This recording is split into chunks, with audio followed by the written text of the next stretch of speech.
Hello बच्चों, कैसे हैं? Welcome to your KK for future classes. तो ये वीडियो काफी इंपॉर्टेंट है क्योंकि आप लोग का क्वेरी है कि सर सीबीएसई जो 2 बार बोर्ड का एग्जाम लेने जा रही है 1 साल के अंदर में, जो अपडेट है आप देख सकते हैं इंडियन एक्सप्रेस का अपडेट है, board exams twice a year, best score to be retain government का ये मैसेज है। तो नेशनल एजुकेशन पॉलिसी 2020 के तहत और नेशनल करिकुलम फ्रेमवर्क के तहत क्या क्या चीजें ऐड हो रही हैं नेक्स्ट ईयर के लिए, या फिर इस ईयर में भी इसका इम्प्लीमेंटेशन हो सकता है, तो ये देखेंगे। और प्राइवेट जो बच्चे एग्जाम देने जा रहे हैं कंपार्टमेंट का या फिर सप्लीमेंट्री बोल सकते हैं आप, या फिर इंप्रूवमेंट, तो उनको क्या इफेक्ट पड़ने वाला है और आपका जो पैटर्न है वो कैसा होगा। और एक और है ऑन डिमांड का ये प्रोसेस अब आपके लिए आने जा रहा है, ये क्या है इसके बारे में डिस्कस करेंगे। और जो भी इसमें कंफ्यूजन है आप सबका, वो सारा कंफ्यूजन इस वीडियो में क्लियर हो जाएगा। ओके, आप इस वीडियो को लास्ट तक देखिएगा ताकि आपका एक एक डाउट क्लियर हो जाएगा इस वीडियो को देखने के बाद। कैसे काम करेगा इस सब के बारे में डिस्कस करेंगे हम लोग। तो चलते हैं। तो जो इस चैनल पे नए हैं तो प्लीज सब्सक्राइब करके नोटिफिकेशन बटन दबा दीजिएगा ताकि आपको ऐसी अपडेट मिलता रहे। तो ये आपका अपडेट था इंडियन एक्सप्रेस। तो जो ऑनरेबल एजुकेशन मिनिस्टर हैं उनका भी अपडेट निकल के आ चुका है। ये जो भी अपडेट्स है इस सब के बारे में हम पढ़ चुके हैं या फिर और भी जगह वीडियो देख चुके होंगे, तो मैं इसको एक्सप्लेन करूंगा, मैं इसको पढ़ूंगा नहीं। ये जो भी था मैं आपको बता दिया ताकि आपको लगे कि हाँ सही में ये न्यूज करेक्ट है। अब हम बात क्या करेंगे, तो इससे आगे बात है हमारा पॉइंट क्या है। तो सीबीएसई ट्वाइस ए ईयर का मतलब क्या होता है। तो न्यू करिकुलम फ्रेमवर्क एनसीएफ के बारे में हम डिस्कस करेंगे। सीबीएसई ट्वाइस ए ईयर, तो इसका मतलब क्या, पहला पॉइंट क्या है, twice a year retain the best score. तो इसमें आपके मन में क्या आ रहा है कि सर ये 2 बार का मतलब क्या हुआ। तो चलते हैं देखते हैं फटाफट। What actual meaning of 2 times of board exam in a year. तो अगर आपके मन में आ रहा है कि क्या ये सेमेस्टर वाइज होगा, यानी हाफ सिलेबस एक बोर्ड में और सेकेंड हाफ सिलेबस एक बोर्ड में, ये मन में आपके आ रहा होगा, तो क्या, या फिर आपको दोनों एग्जाम देना है या फिर कोई एक एग्जाम देना है, तो ये सब डाउट क्लियर हो जाएगा। तो सबसे पहले जो आप सोच रहे होंगे कि सेमेस्टर वाइज एग्जाम होने का चांस है, तो ऐसा बिल्कुल नहीं होगा। आपको सेमेस्टर वाइज एग्जाम नहीं होगा, आपका जो एग्जाम होगा वो एनुअल बोर्ड एग्जाम जो होगा उसमें फुल सिलेबस आएगा और आपको अपीयर होना है।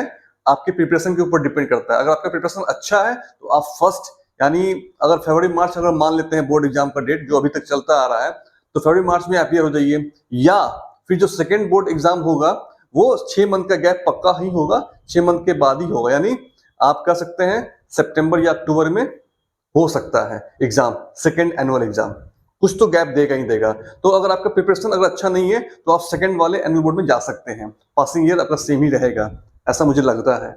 ओके, तो ऐसा ही होगा। आपका ये कंफ्यूजन क्लियर हो गया हो आई थिंक। और बोथ मैंडेटरी टू अपीयर, बहुत सारे बच्चे के दिमाग में आएगा क्या कि दोनों में अपीयर होना जरूरी है क्या। तो मुझे ऐसा लगता है कि ऐसा नहीं होगा, क्योंकि अगर दोनों में अपीयर होना होगा तो फिर बच्चे के ऊपर स्ट्रेस आ जाएगा। अगर उनका एक एग्जाम अच्छा चला गया फिर नेक्स्ट भी देना पड़ेगा, ऐसा कुछ भी नहीं होने वाला है। आप कोई अगर आपको एक में अपीयर होना है, या फर्स्ट एनुअल बोर्ड में या फिर सेकेंड, ओके, तो ये आपके ऊपर चॉइस रहेगा, मैंडेटरी नहीं रहेगा दोनों के दोनों अपीयर होने का। बट अगर आपका पहला वाला खराब जाता है तो आप सेकेंड वाले के लिए जा सकते हैं, ये आपके लिए ऑप्शन सीबीएसई देने जा रही है।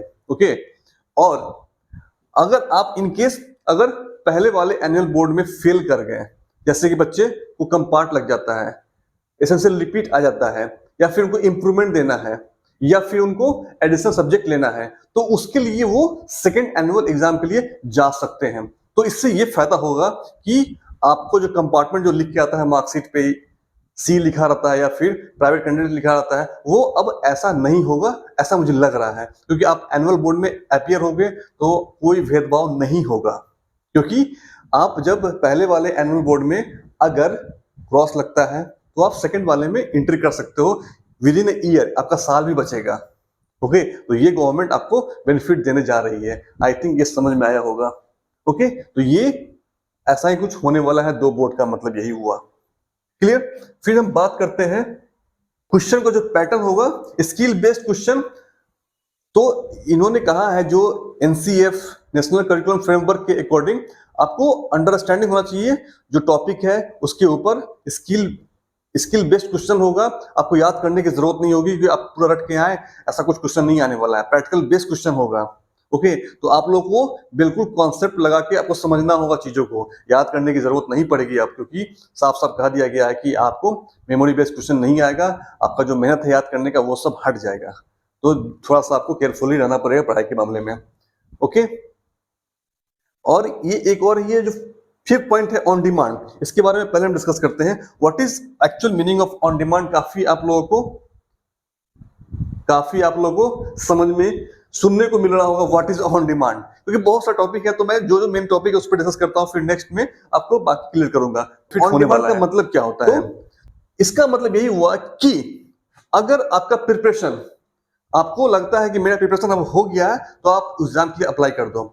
इसमें होगा क्या ऑन डिमांड में, कि आपको करना क्या है कि आपको अपना डेट, आपको अपना एग्जाम का डेट खुद से सिलेक्ट करना है, स्कूल को बोल के या फिर खुद से। अब देखते हैं कैसा, what is the process, but जो भी इसके पीछे कॉन्सेप्ट है कि आपको, जैसे मान लो कि आज मुझे लगता है कि मेरा फिजिक्स तैयार हो गया, 11th 12th की बात कर रहा हूँ, फिजिक्स मेरा तैयार हो गया, I am ready to give exam, तो आप एग्जाम के लिए टाइम और डेट बुक कर दो।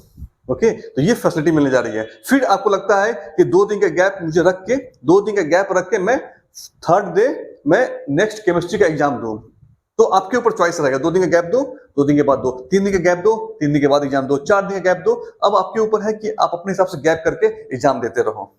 ओके, ये ऑन डिमांड का मतलब है। ऑन डिमांड मतलब आपके डिमांड के अकॉर्डिंग ही एग्जाम होगा। ओके, और ये वो बच्चे देंगे जो अगर जो पहला एनुअल बोर्ड एग्जाम होगा फरवरी मार्च में, उसके बाद अगर बच्चे फेल कर जाते हैं तो इमीडिएटली नेक्स्ट मंथ में वो ऑन डिमांड दे सकते हैं उस पेपर का जिसमें वो फेल कर गए हैं। तो कंपार्टमेंट और सप्लीमेंट्री उनका अब देने की जरूरत नहीं है। ओके, तो ये बेनिफिट है, नेक्स्ट मंथ में ही क्लियर हो जाएगा, आपको 2-3 मंथ का वेट करना नहीं पड़ेगा। ओके, ये बेनिफिट होने जा रहा है। फिर नेक्स्ट क्या है, अगर आपको एडिशनल लेना है, एडिशनल कोई पेपर लेना है, मान लो कि आपने 12th किया पीसीएम से, फिजिक्स केमिस्ट्री मैथ से, लेकिन आपको मन किया मुझे बायो लेना है, जो अभी तक सीबीएसई नहीं कर पा रहा है, तो आप बायो ले सकते हैं ऑन डिमांड के तहत।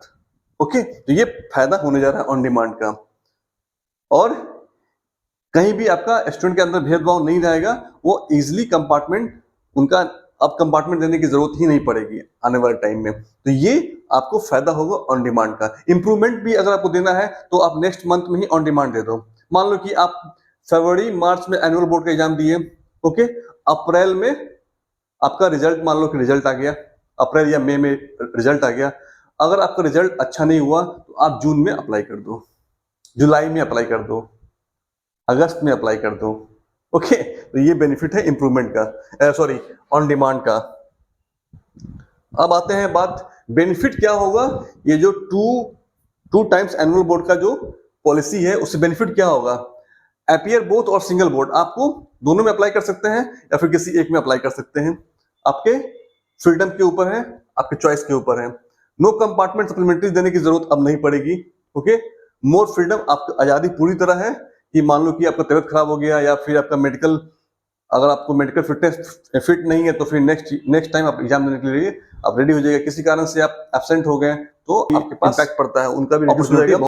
7 मेन सब्जेक्ट, और इसमें करना है कि इसमें एक और चीज ऐड हो रहा है कि आपको 7 मेन सब्जेक्ट होने जा रहा है। अभी तक क्या था कि 10th या 12th में आपको 5 मेन सब्जेक्ट था और एक आपको वोकेशनल लेना था, या फिर 5 ही लेके आप काम चला रहे थे। बट अभी क्या है, 7 मेन सब्जेक्ट हो जाएगा और एक 3 और सब्जेक्ट आपको ऐड होगा, यानी 10 टोटल आपका जो विड्थ है वो 10 का हो गया। पहले क्या था, 7 का ही था, मतलब 5 मेन सब्जेक्ट और 2 एडिशनल आप लेते थे। अब क्या है, 7 मेन सब्जेक्ट और 3 आपका एडिशनल सब्जेक्ट ऐड कर सकते हैं, मतलब टोटल 10 सब्जेक्ट्स आपको लेने के चॉइस होगा। 2 लैंग्वेज सब्जेक्ट आपको लेना मैंडेटरी है, इसमें से एक लैंग्वेज सब्जेक्ट आपका इंडियन लैंग्वेज होगा, यानी हिंदी, संस्कृत, मराठी, बंगाली, जो भी है आपको वो लेना ही लेना पड़ेगा। उसके बाद आप इंग्लिश ले सकते हैं नेक्स्ट, और या फिर जो भी फॉरेन लैंग्वेज है, फ्रेंच हो गया या फिर जो भी फॉरेन लैंग्वेज है वो आप ले सकते हैं। तो ये चेंजेस होने जा रहा है। और एक चीज और है,